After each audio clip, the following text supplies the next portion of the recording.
Hello friends, in the today's session under the Indian Constitution we'll discuss the Article 15.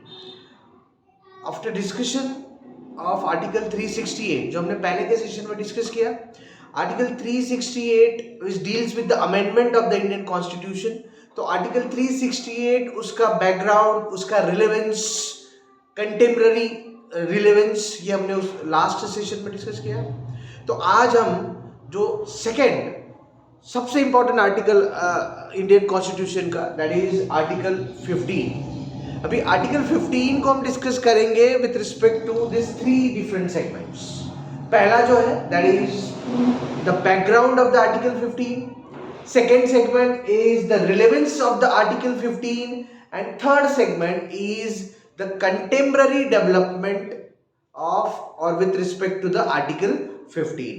ये तीन segment में हम article 15 को discuss करेंगे. अभी article 15 which talks about the notion of equality. Right? Article 15 which talks about notion of equality. अभी सबसे पहले equality and its development, right? The background with respect to the development of the notion of equality. Equality का जो एक thought है, ये किस तरीके से डेवलप हुआ, इक्वालिटी किस कॉन्टेक्स्ट में देखी जाती है. क्योंकि अगर आप इक्वालिटी के बारे में उसके बैकग्राउंड में जाते हो तो इक्वालिटी को तीन डिफरेंट सेगमेंट में देखा जाता है. पहला सेगमेंट जो होता है उसे कहा जाता है सोशल इक्वालिटी. सेकेंड सेगमेंट जो होता है उसे कहा जाता है economic equality. And third segment जो आता है उसे कहा जाता है पॉलिटिकल इक्वालिटी. तो ये तीन सेगमेंट में इक्वालिटी को देखा जाता है. तो इसमें सोशल इक्वालिटी मतलब क्या होता है? Social equality means what? Equality with respect to rights, equality with respect to the social status, right? The economic equality मतलब क्या होता है? Economic equality with respect to the economical activity, the equal opportunity to everyone with respect to the economical activity. मतलब किसी को employment या society में जब जब एम्प्लॉयमेंट की बात की जाती है तो सबको एम्प्लॉयमेंट का इक्वल राइट होना चाहिए. उसे हम इकोनॉमिकल इक्वालिटी में कंसिडर करते हैं. एंड तीसरा जो सेगमेंट आता है उसे कहा जाता है पॉलिटिकल इक्वालिटी.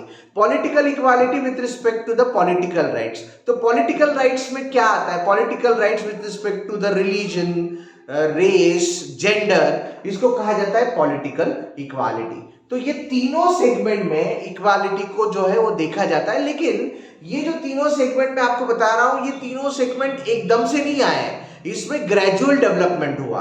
ये ग्रेजुअल डेवलपमेंट कैसे हुआ और कहां से हुआ ये भी हमें जानना जरूरी है. तो ये जो ग्रेजुअल डेवलपमेंट है ये होने की शुरुआत जो है ये बिल्कुल एंशिएंट टाइम्स में हुई. और इसमें सबसे पहले पॉलिटिकल इक्वालिटी के बारे में ज्यादा बात की गई. और ये पॉलिटिकल इक्वालिटी के बारे में जो बात की गई वो की गई सबसे पहले वेस्टर्न कल्चर में.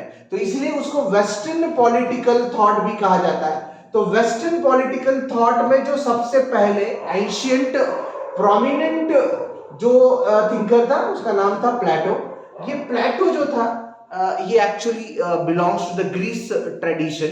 और near about the period of 428 to 348 BC, ये जो पीरियड था, ये पीरियड में प्लेटो का एक सब्सटेंशियल कंट्रीब्यूशन जो है ये ओवरऑल ये रहा है with respect to the political thought.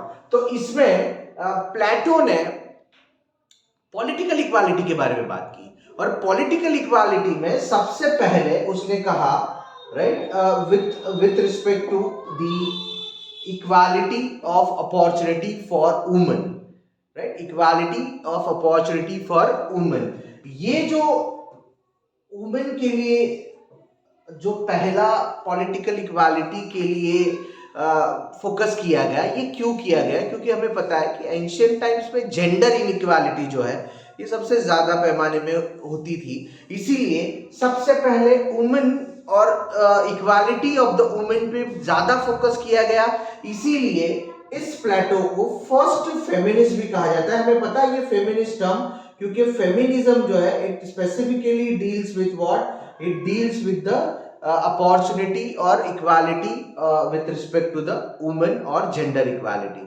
तो ये पहला थॉट है जो प्लेटो के थ्रू आया पूरे वर्ल्ड में कि इक्वालिटी को किस कॉन्टेक्स्ट में देखा जाए। इक्वालिटी के बारे में सबसे पहले डिस्कशन जो है ये प्लेटो ने किया। लेकिन यहाँ पे मैंने कहा कि ग्रेजुअली डेवलपमेंट्स होती गई, क्योंकि यहाँ से तो शुरुआत हुई, लेकिन जो आगे का पीरियड था, आगे का जो टाइम था, उसमें डेवलपमेंट्स हुई और उसमें डेवलपमेंट करने वाला सेकेंड वेस्टर्न पॉलिटिकल थिंकर जिसका नाम था कार्ल मार्क्स।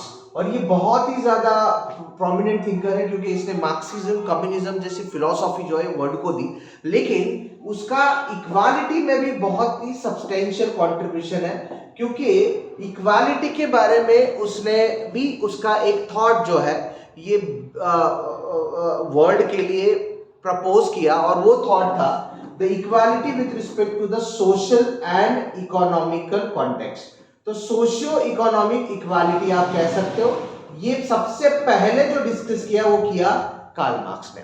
तो जब कार्ल मार्क्स ने सोशल इकोनॉमिकल इक्वालिटी के बारे में कहा तो सबसे ज्यादा उसका फोकस था इकोनॉमिकल इक्वालिटी पे, क्योंकि वो एक ऐसा दौर था जब बहुत ही ज्यादा क्लास डिफरेंसेस थे, capitalist class versus working class, और इसीलिए इकोनॉमिक क्राइटेरिया जो है ये बहुत ही ज्यादा डिफरेंशिएट कर रहा था सोसाइटी को, जिससे इनइक्वालिटी बहुत ज्यादा बड़ी थी। इसलिए उसने इकोनॉमिकल इक्वालिटी पे फोकस किया और इसी बेसिस पे उसने कम्युनिज्म की फिलॉसफी पूरे वर्ल्ड को दी। तो इसका मतलब यहाँ पे सेकेंड वेस्टर्न पॉलिटिकल थिंकर जो है, जिसे हम कह सकते हैं कार्ल मार्क्स आफ्टर द प्लेटो, जिन्होंने इक्वालिटी के बारे में बहुत लाउडली जो है पूरे वर्ल्ड के सामने उनका थॉट रखा। लेकिन यहां तक भी बात जो ये रुकी नहीं। इसके बाद अगर आप इंडियन कॉन्टेक्स्ट में जब आते हो तो इंडियन कॉन्टेक्स्ट में राइट, जिनके नाम के बिना आप इंडियन हिस्ट्री और इंडियन पॉलिटिकल सिनेरियो डिस्कस नहीं कर सकते, and that is nothing but the Gandhi, MK. Gandhi. So Gandhi, right, he was also the strongest propounder of the social and economical equality। Gandhi भी जो थे जिन्होंने सोशल और इकोनॉमिकल इक्वालिटी को प्रमोट किया, और सोशल और इकोनॉमिकल डिफरेंसेस जो है ये खत्म होने चाहिए, इस पर्टिकुलर पर्सपेक्टिव को भी उन्होंने ज्यादा से ज्यादा पैमाने में प्रमोट किया। इसलिए उनकी गांधीज्म जो उनकी फिलॉसफी है वहां पे भी इक्वालिटी के बारे में बहुत ज्यादा बात की गई है, राइट। तो हमने ये तीन बिल्कुल फेजेस देखे। सबसे पहला वाला फेज जो था एंशिएंट टाइम्स का, जिसे हम कहेंगे द फेज ऑफ प्लेटो। उसके बाद जो सेकेंड फेज आप कहोगे that is the phase of Karl Marx, जो अराउंड 18th सेंचुरी का फेज है। और उसके बाद का ये थर्ड फेज जो है आप कहोगे द फेज ऑफ गांधी। तो ये तीनों फेजेस में हमने इक्वालिटी के बारे में जो है एक सब्सटेंशियल डिस्कशन जो है ये हुआ, ये हमने देखा। और उसके बाद सबसे लास्ट बट नॉट लीस्ट, जिन्होंने इंडियन कॉन्टेक्स्ट में इक्वालिटी को फ्रेम करने के लिए सबसे ज्यादा उनका कंट्रीब्यूशन था, a substantial contribution with respect to the notion of the equality in context of Indian society, and that is nothing but doctor B R Ambedkar. तो बी आर अम्बेडकर जो थे उन्होंने सबसे अलग तरीके से इस इक्वालिटी को जो है ये इंडियन सोसाइटी के कॉन्टेक्स्ट में जो है इसको प्रोपाउंड किया, और वहां पे भी इनका फोकस जो है ये तीनों कॉन्टेक्स्ट में रहा। मतलब the equality with respect to the social segment, equality with respect to the economical segment and equality with respect to the political segment। तो ये तीनों सेगमेंट में इन्होंने इक्वालिटी को प्रमोट करना चाहा, और इसी के बेसिस पे इंडियन कॉन्स्टिट्यूशन में जो चेंजेस किए गए या इंडियन कॉन्स्टिट्यूशन में जो बातें इंट्रोड्यूस की गई ओरिजिनल कॉन्स्टिट्यूशन में, ये सारा जो है ये यही से शुरू हुआ, क्योंकि हमें पता है कि doctor B R Ambedkar, right, the man who drafted the Indian constitution, और वहीं से ये पॉलिटिकल, स्पेसिफिकली पॉलिटिकल कॉन्टेक्स्ट में इक्वालिटी को प्रोपाउंड किया गया, और उसी कॉन्टेक्स्ट में आर्टिकल 15 जो है उसका इमर्जेंस हुआ। एंड आर्टिकल 15 को राइट कहा जाता है द द आर्टिकल 15 जो है उसे राइट टू इक्वालिटी में सबसे इंपॉर्टेंट आर्टिकल कहा जाता है, क्योंकि ओवरऑल इंडियन कॉन्स्टिट्यूशन में आप देखोगे तो जो फंडामेंटल राइट्स है जिसमें 6 ब्रॉड कैटेगरीज है फंडामेंटल राइट्स की, right. The 6 broad categories of the fundamental rights, जिसे हम कह सकते हैं कि सबसे पहली वाली कैटेगरी जो आती है जिसे कहा जाता है राइट टू इक्वालिटी। तो राइट टू इक्वालिटी में जो प्रोविजंस आते हैं, राइट टू इक्वालिटी में जो प्रोविजंस आते हैं उस प्रोविजंस में from article 14 up to article 18, तो उसमें आता है आर्टिकल 15 राइट टू इक्वालिटी के अंडर आर्टिकल, क्योंकि इतने आर्टिकल्स आते हैं लेकिन आर्टिकल 15 का इंपॉर्टेंस कुछ ज्यादा ही है, इसीलिए हमने एक मूवी भी, एक अच्छा मूवी पिक्चराइज किया गया था, right, that is article 15, right, under the the picturization under the well known actor that is Ayushmann, right. Ayushmann जो है वो इसमें काफी लीडिंग रोल पे थे और आर्टिकल 15 को प्रमोट किया गया जहाँ पे जेंडर इक्वालिटी जो है इस पे ही ज्यादा तरीके से फोकस किया गया था। तो ये आर्टिकल 14 से लेकर आर्टिकल 18 जो है which deals with the right to equality. उसके बाद सेकेंड सेगमेंट जो है फंडामेंटल राइट्स में जो आता है जिसे कहा जाता है right to freedom which are related with the freedom. तो इसमें जो प्रोविजंस आते हैं वो कहाँ आते हैं, from article 19 up to the article 22। Article 19 से लेकर आर्टिकल 22 तक के जो आर्टिकल्स है वो राइट टू फ्रीडम में आते हैं। इसके बाद थर्ड जो सेगमेंट है उसे कहा जाता है the right against exploitation, right, rights against exploitation. यहाँ पे जो है, यहाँ पे दो आर्टिकल्स आते हैं, दो प्रोविजंस ऐड किए गए, आर्टिकल 23 एंड आर्टिकल 24। चौथा जो सेगमेंट है जो इंडियन कॉन्टेक्स्ट में बहुत ज्यादा सेंसिटिव कहा जाता है and that is something the segment related with the religion. तो ये चौथे सेगमेंट में right with respect to the freedom of religion, the right which is related with the religion, इसको फोर्थ कैटेगरी में रखा गया है। और यहाँ पे जो आर्टिकल आते हैं from article 25 up to article 28 which deals with the right with respect to the freedom of religion, freedom of the practices associated with the religion. And the fifth one जो 5 नंबर पे आता है that is the right which is related with the minorities, और उसे कहा जाता है the cultural and educational rights, ऐसे कहा जाता है उसको, the cultural and educational rights। तो इसमें आता है आर्टिकल 29 एंड आर्टिकल 30, ये दो आर्टिकल जो है इसमें आते हैं।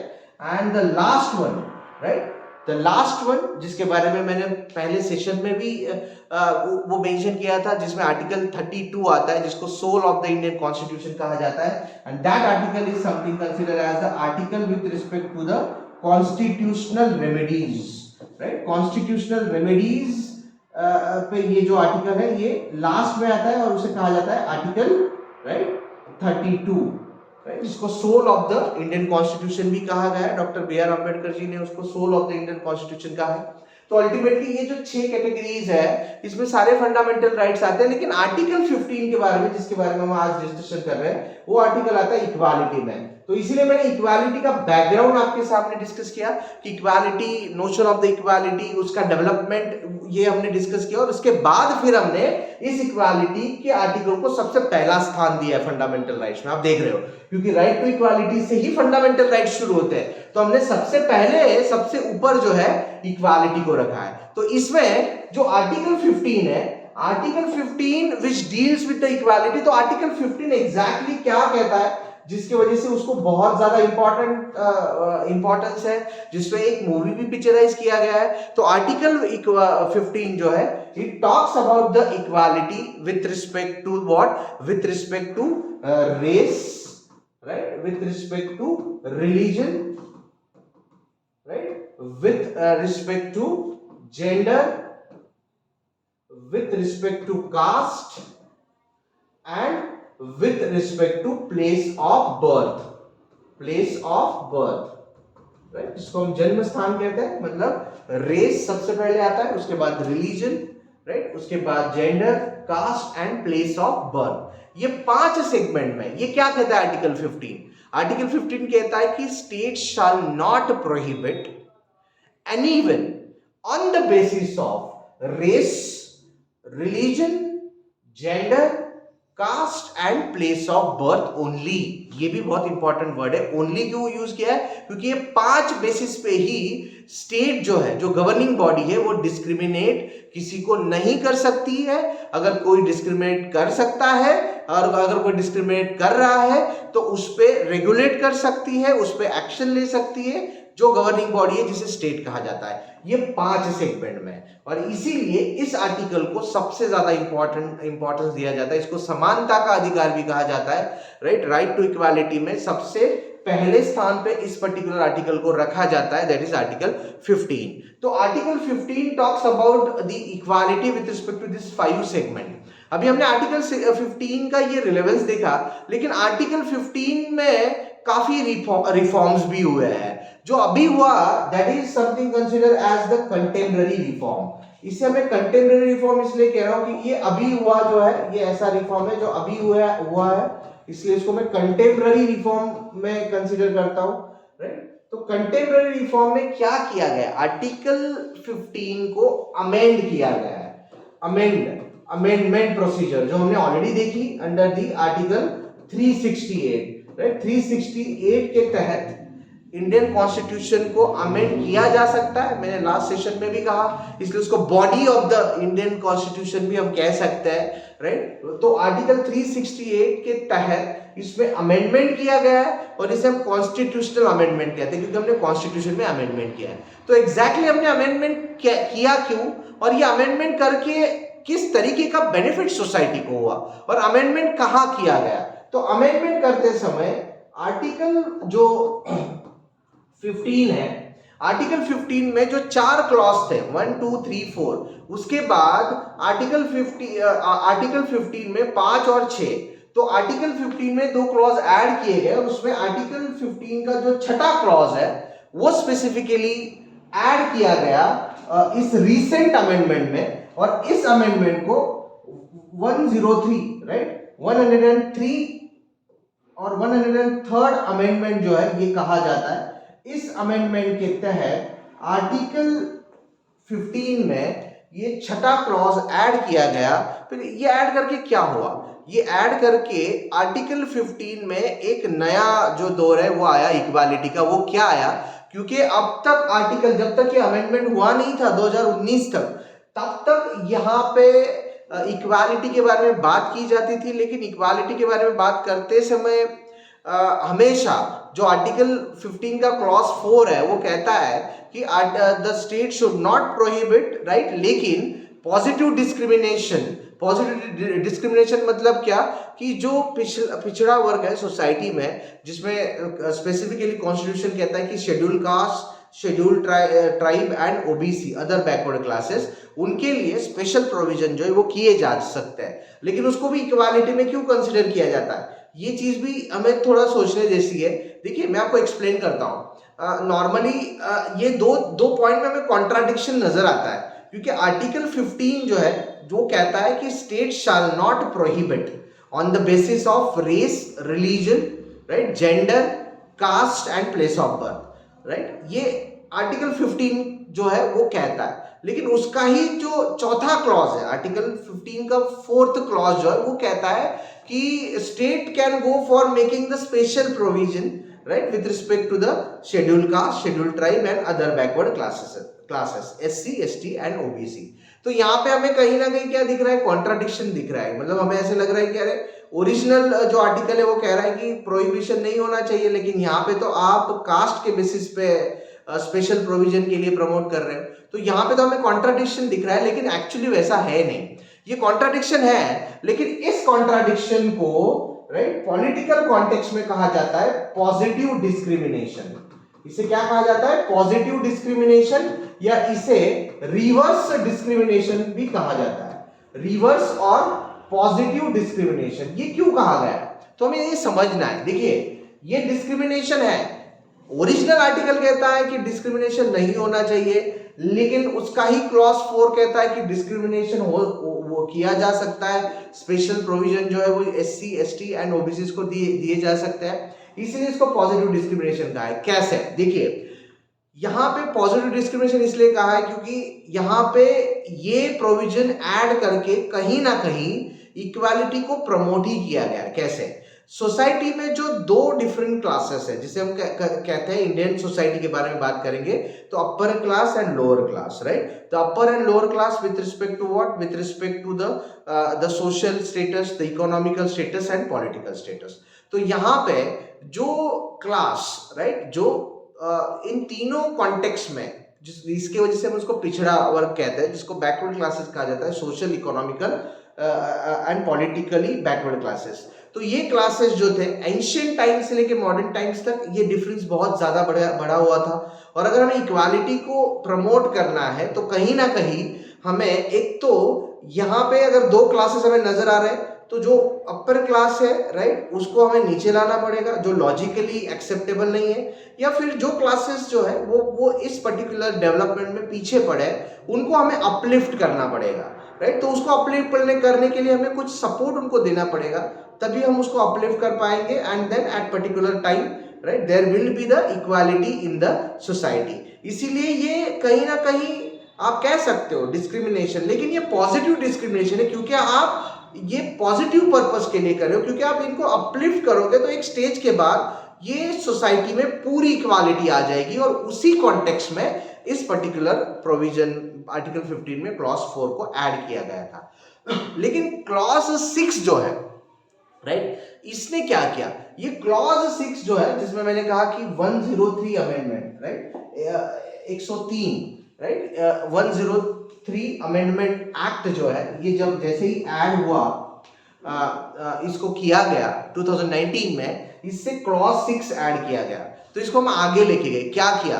तो सबसे पहले आर्टिकल 15 का क्लॉज 4 जो है वो कहता है कि SC, ST और OBC के लिए ही स्पेशल प्रोविजन दिए जा सकते हैं। लेकिन आर्टिकल 6 के तहत, राइट, ये स्पेशल प्रोविजन जो है ये non SC, non ST and non OBC, right, non SC, non ST and non OBC class के लिए भी दिए जा सकते हैं। और उस पर्टिकुलर क्लास को कहा गया EWS, इकोनॉमिकली वीकर सेक्शन। मतलब ऐसा वर्ग, राइट, जो सोशली इकोनॉमिकली जो है ये बैकवर्ड क्लास है, लेकिन वो ना SC में आता है, ना ST में आता है, ना OBC में आता है। उस पर्टिकुलर क्लास को भी एक अलग से, राइट, स्पेशल प्रोविजन जो है वो दिया गया। और अंडर दैट इस पर्टिकुलर क्लास को 10% का जो है ये रिजर्वेशन प्रोवाइड किया गया, कोटा प्रोवाइड किया गया with respect to the employment and with respect to the education. तो एजुकेशन में जो दिया गया that is consider as article 15 clause 6। Under this educational institute, जो सेंट्रल गवर्नमेंट के इंस्टीट्यूट हो, प्राइवेट हो, अनएडेड इंस्टीट्यूट हो, एडेड इंस्टीट्यूट हो, एक्सेप्ट माइनॉरिटी इंस्टीट्यूशन, वहां पे 10% जो है that is the quota that has been provided for this economically weaker section, right, which does not comes under the SC, ST और OBC class. और इसको बहुत बड़ा रिफॉर्म कहा जाता है, क्योंकि ये रिफॉर्म के बाद एजुकेशनल और एम्प्लॉयमेंट में, राइट, जो कुछ ऐसे वर्ग थे जो ये वर्ग में नहीं आते हैं, लेकिन सोशली और इकोनॉमिकली उनको बैकवर्ड कैटेगरी में कहा जाता है, क्योंकि यहाँ पे इनकम का क्राइटेरिया जो है वो इंट्रोड्यूस किया गया और उसके बेसिस पे ये एक दूसरा प्रोविजन जो है वो इसमें ऐड किया गया। और ये आर्टिकल 15 में किया गया सबसे बड़ा रिफॉर्म है। और इसीलिए आर्टिकल 15 में आप देख सकते हो कि अलग अलग तरीके से इक्वालिटी को प्रमोट करना, मतलब अभी आर्टिकल 15 में जिस तरीके से डेवलपमेंट्स हुआ है उसमें article 15 race, religion, caste, gender and place of birth के बारे में बात करता है, लेकिन कंसिस्टेंटली, क्योंकि अभी आर्टिकल 15 जो है ये ओरिजिनल आर्टिकल 15 में 6 क्लॉजेस है फ्रॉम 1 to 6, और ये छठा क्लॉज जो है वो अभी ऐड हुआ है। इसीलिए ये कंटेम्पररी डेवलपमेंट्स मैं इसको कंसीडर करता हूं। और जब हमने ये डिस्कशन शुरू किया उसमें सबसे पहला पॉइंट जो है, राइट, बैकग्राउंड रिलेवेंस के बाद मैंने लिखा था कंटेम्पररी रिफॉर्म्स, और इसमें ही ये 103, राइट, अमेंडमेंट जो है ये आता है। अभी यही सबसे बड़ा इंपॉर्टेंस है इंडियन कॉन्स्टिट्यूशन का, जहां पे हम कह सकते हैं कि हमने फ्लेक्सिबिलिटी जो है वो भी मेंटेन की है और रिजिडिटी भी की है आर्टिकल 368 के तहत, जो हमने लास्ट सेशन में डिस्कस किया। क्योंकि फ्लेक्सिबिलिटी भी मेंटेन की है, इसलिए हम कंटेम्प्ररी रिफॉर्म्स कर सकते हैं, कंटेम्प्ररी टाइम्स में कुछ डेवलपमेंट्स जो है with respect to the situation हम कर सकते हैं। और कहीं ना कहीं इन पे लिमिटेशन भी आया है, उसे हम रिजिडिटी कहते हैं under the Kesavananda Bharati case, जहां पे कहा कि आप बेसिक स्ट्रक्चर को चेंज नहीं कर सकते हो। तो यही सबसे इंपॉर्टेंट बात है, खासियत है इंडियन कॉन्स्टिट्यूशन की, जहां पे हमने ये दोनों चीजों को, फ्लेक्सिबिलिटी हो या रिजिडिटी हो, इस दोनों को हमने एक अच्छी तरीके से बैलेंस किया है। और ये बहुत ही अच्छा एक्सेप्टेबल रिफॉर्म्स था, जहां पे इक्वालिटी को नोशन, जो इक्वालिटी का नोशन है, इसको हमने बहुत अच्छी तरीके से एक्सपांड किया है। So that is about the today's discussion with respect to Article 15. Right, in the next session we'll come with the next important article, right, in a same way. Thank you.